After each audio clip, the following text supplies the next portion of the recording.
Baik, bismillahirrahmanirrahim. Assalamualaikum warahmatullahi wabarakatuh. Perkenalkan, nama saya Sahrul B dengan NIM 9243490510102.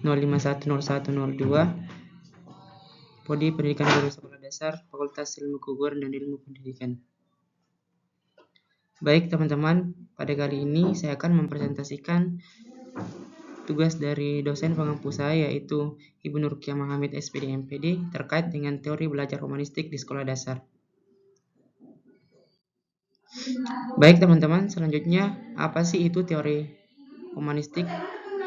Teori humanistik, belajar humanistik memandang pendidikan sebagai perjalanan untuk menemukan dan mengembangkan potensi penuh dalam diri setiap individu. Ini bukan sekedar tentang menghafal fakta, tetapi juga tentang proses internal yang mendalam. Nah, baik teman-teman, di dalam teori humanistik ini ada beberapa poin yang saya akan jelaskan. Yang pertama adalah di mana pada teori belajar humanistik ini fokus pada potensi diri, yaitu mengembangkan potensi dan aktualisasi diri peserta didik. Nah, yang selanjutnya adalah belajar adalah penemuan. Nah, di mana dalam teori humanistik ini belajar merupakan penemuan, belajar sebagai proses menemukan dan mengenal diri sendiri, bukan sekedar menghafal. Baik, selanjutnya adalah kebebasan memilih. Nah, menurut Arthur Combs, belajar adalah kebebasan memilih cara belajar yang sesuai dengan tiap individu. Nah, teman-teman, dalam teori humanistik ini, siswa itu diberikan kebebasan untuk memilih pembelajaran cara belajar sesuai dengan kemampuannya masing-masing. Baik teman-teman, selanjutnya adalah tokoh penting teori humanistik. Ada beberapa tokoh penting dalam teori humanistik. Yang pertama adalah Abraham Maslow. Nah, di mana Abraham Maslow ini berpendapat bahwa hierarki kebutuhan manusia belajar untuk mencapai aktualisasi diri. Yang kedua adalah Carl Rogers. Nah, di mana dia berpendapat bahwa pembelajaran itu harus saling menghargai tanpa paksaan dan guru sebagai fasilitator. Baik, selanjutnya adalah Arthur Combs. Nah, di mana Arthur Combs ini belajar bisa dilakukan di mana saja. Guru tidak boleh memaksakan cara belajar pada murid. Baik teman-teman, adapun ciri-ciri teori belajar humanistik. Teori belajar humanistik menonjolkan keunikan setiap individu dalam proses belajar, menempatkan siswa sebagai pusat pembelajaran. Yang pertama adalah menekankan proses belajar dan aktualisasi diri individu, melibatkan aspek kognitif dan efektif secara seimbang. Tidak ada yang berhak mengatur proses belajar selain peserta didik itu sendiri. Selanjutnya, pembelajaran berpusat pada murid, bukan guru. Nah, selanjutnya teman-teman, adapun prinsip utama dalam pembelajaran humanistik adalah prinsip-prinsip ini membentuk kerangka kerja untuk menciptakan lingkungan belajar yang memberdayakan dan mendukung pertumbuhan pribadi. Yang pertama itu prinsip dari humanistik adalah terkait dengan nalar dan potensi alami. Setiap siswa memiliki nalar dan potensi belajar secara alamiah. Jadi kita tidak boleh membeda-bedakan anak karena mereka mempunyai potensi mereka sendiri dan memiliki nalar mereka sendiri. Nah, selanjutnya adalah relevansi makna, di mana proses belajar harus relevan dan bermakna bagi siswa. Nah, pembelajaran yang kita bawakan kepada siswa itu harus bermakna, karena kapan tidak bermakna bagi siswa, mereka hanya mendengar tetapi mereka tidak mendapatkan makna dari pembelajaran itu. Jadi, setiap guru itu memberikan pembelajaran yang relevan dan bermakna bagi siswa. Nah, selanjutnya adalah guru sebagai fasilitator. Guru berperan sebagai fasilitator dan motivator, bukan pengatur. 4 itu kebebasan dan tanggung jawab. Kebebasan dan tanggung jawab siswa dan memilih dalam pembelajaran. Baik teman-teman, adapun manfaat dalam teori humanistik di sekolah dasar. Yang pertama adalah meningkatkan motivasi dan keinginan belajar siswa. Nah, di dalam teori humanistik ini meningkatkan motivasi dan keinginan belajar siswa. Kenapa? Di dalam teori humanistik ini di mana seorang siswa itu diberikan kebebasan untuk belajar sesuai dengan kemampuannya. Nah, di mana dia belajar sesuai dengan kemampuannya sehingga meningkatkan motivasi dan keinginan belajar siswa. Selanjutnya adalah sikap demokratis, membentuk sikap demokratis, partisipatif, dan menghargai perbedaan. Nah, ketika anak-anak itu diberikan kebebasan belajar sesuai dengan kemampuannya, mereka itu akan bersikap partisipatif dan menghargai perbedaan temannya. Nah, jika kita berikan teori humanistik ini di sekolah dasar, mereka akan bisa menghargai perbedaan teman-temannya karena di dalam teori humanistik ini adalah menurut saya itu memanusiakan manusia karena diberikan kebebasan untuk belajar sesuai dengan kemampuannya sehingga anak-anak itu kita juga bisa tahu kemampuan dan apapun kekurangan seorang siswa. Selanjutnya adalah pengembangan potensi. Di dalam teori humanistik ini membantu siswa mengenal dan mengembangkan potensi diri secara optimal. Nah, di sini mereka bisa mengembangkan potensi diri mereka sendiri kenapa? Karena apa yang saya katakan tadi bahwa kita memberikan kebebasan kepada anak-anak belajar dengan caranya sendiri, tetapi kita juga harus mengawasi dengan baik. Selanjutnya adalah karakter empati, meningkatkan karakter empati, bertanggung jawab, dan intelektual.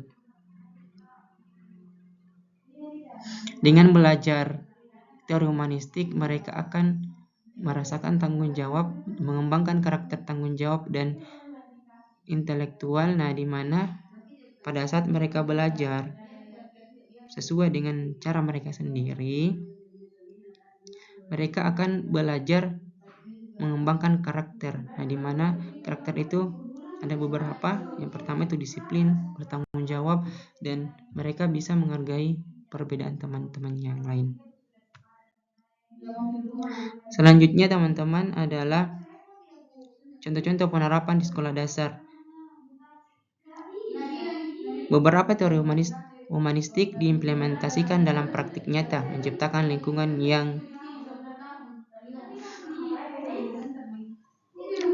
yang dinamis dan eksklusif. Nah, selanjutnya adalah lingkungan inklusif. Lingkungan belajar yang aman dan inklusif dan metode student concrete learning.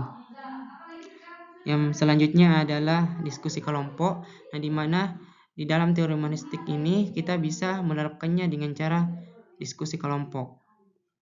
Selanjutnya teman-teman, kita juga bisa memberikan video atau edukatif kepada siswa untuk mengasah kemampuan mereka dan membimbing personal mencapai tujuan belajar. Menciptakan suasana kelas yang aman juga itu merupakan salah satu keberhasilan dalam teori humanistik ini. Mendorong kemandirian siswa serta kreativitas siswa. Selanjutnya itu adalah memberikan metode diskusi kelompok atau kerjasama dalam proyek. Nah, di sini kita bisa memberikan proyek kepada siswa dalam teori humanistik ini sehingga mereka bisa mendiskusikan masalah-masalah yang harus mereka selesaikan.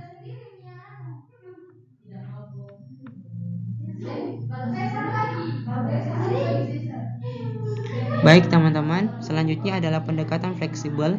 Pendekatan yang fleksibel dan personal bagi siswa berkebutuhan khusus. Nah, di sini juga sangat penting karena kita akan menghadapi siswa yang berkebutuhan khusus. Contohnya itu adalah siswa yang cacat atau pendengarannya kurang bagus ataupun mereka bisu ya, itu juga termasuk siswa yang berkebutuhan khusus. Yang selanjutnya adalah keterlibatan orang tua. Nah, di sini menurut saya di sini merupakan hal yang paling penting juga, karena seberapa besar apapun usaha kita di sekolah untuk memberikan wawasan dan kemampuan kepada siswa itu, jika orang tua di rumah melalai terhadap kewajibannya di rumah, maka anaknya juga tidak akan mendapatkan wawasan yang terbaik, karena kita juga harus bekerja sama dengan orang tua. Nah, di sekolah itu hanya sebentar, tetapi di lingkungan rumah itu sangat menentukan. Jadi kita harus membutuhkan kerjasama yang bagus untuk meningkatkan kemampuan siswa dari sikap spiritual maupun intelektualnya. Selanjutnya, apa sih peran guru dalam teori humanistik? Nah, yang pertama adalah guru bukan lagi hanya pemberi informasi, tetapi juga pemandu yang inspiratif dalam perjalanan bagi siswa. Pertama adalah menjadi fasilitator yang mendukung kebebasan belajar siswa, memberikan motivasi dan pilihan pembelajaran yang menarik. Nah, di sini teman-teman, guru itu harus memberikan motivasi. Nah, kenapa? Karena ada anak ketika diberikan motivasi itu mereka bisa meningkatkan wawasan mereka, bisa meningkatkan cara belajar mereka dengan baik, dan rasa ingin tahu mereka cara belajar mereka meningkat dengan memberikan motivasi kepada anak-anak tersebut. Dan pilihan pembelajaran yang menarik juga sangat penting, karena apa? Kenapa kita harus memberikan pembelajaran menarik? Karena kapan kita tidak memberikan pembelajaran menarik? Dan ini juga di SD, sekolah dasar. Nah, anak-anak itu akan bosan ketika kita tidak memberikan pembelajaran yang menarik. Jadi, kita bisa memberikan ice breaking atau kuis-kuis yang menarik kepada anak-anak supaya mereka tidak bosan. Selanjutnya adalah mengamati dan menilai perkembangan siswa secara individual. Nah, di sini guru mengamati dan menilai perkembangan siswa. Nah, bukan hanya perkembangan sikap, tetapi juga perkembangan intelektualnya secara masing-masing di setiap siswa. Selanjutnya adalah menciptakan suasana kelas yang hangat, penuh kasih sayang dan terbuka.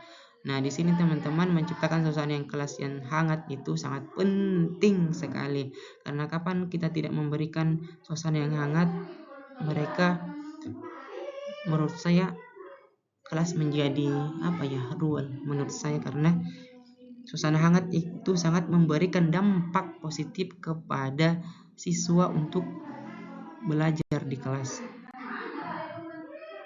Baik teman-teman, adapun tantangan dan solusi dalam implementasi teori humanistik. Yang pertama adalah tantangannya itu karakteristik siswa. Baik teman-teman, karakteristik siswa ini pasti kita sudah tahu kan, setiap manusia kan berbeda-beda. Begitupun juga dengan seorang anak. 10 anak belum tentu sama, 2 anak belum tentu sama, tetapi mari kita belajar memahami karakteristik siswa agar kita bisa memberikan pembelajaran sesuai dengan karakteristik siswa tersebut. Nah, solusinya adalah itu pendekatan inklusif, pendekatan humanistik yang fleksibel dan inklusif, melibatkan kolaborasi guru dan orang tua. Tantangan selanjutnya adalah kebutuhan kepelatihan. Nah, pentingnya pelatihan guru untuk memahami psikologi dan kebutuhan siswa secara mendalam. Solusinya adalah pengembangan profesional, itu mengadakan workshop dan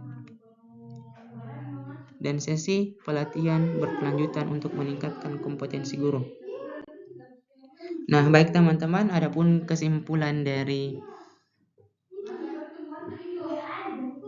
presentasi yang telah saya bawakan hari ini, yaitu menurut saya teori belajar humanistik ini adalah teori yang memanusiakan belajar di SD, memanusiakan manusia menurut saya, karena di dalam teori ini kita memberikan kepada siswa belajar sesuai dengan kemampuannya mereka masing-masing. Teori belajar humanistik adalah kunci untuk menciptakan lingkungan pendidikan di mana setiap anak merasa dihargai dan termotivasi.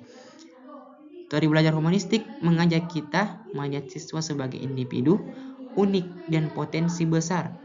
Pembelajaran humanistik menghargai kebebasan, tanggung jawab, dan perkembangan diri, menghasilkan siswa yang bahagia dan berakhlak. Dan mari jadikan teori humanistik ini sebagai fondasi pembelajaran di sekolah dasar untuk masa depan generasi yang lebih baik. Baik teman-teman, demikian presentasi yang saya sampaikan pada kali ini. Semoga presentasi yang saya bawakan bermanfaat bagi kita semua, terkhususnya kepada diri saya sendiri dan para calon-calon guru di masa yang akan datang. Dan saya akhiri, wassalamualaikum warahmatullahi wabarakatuh.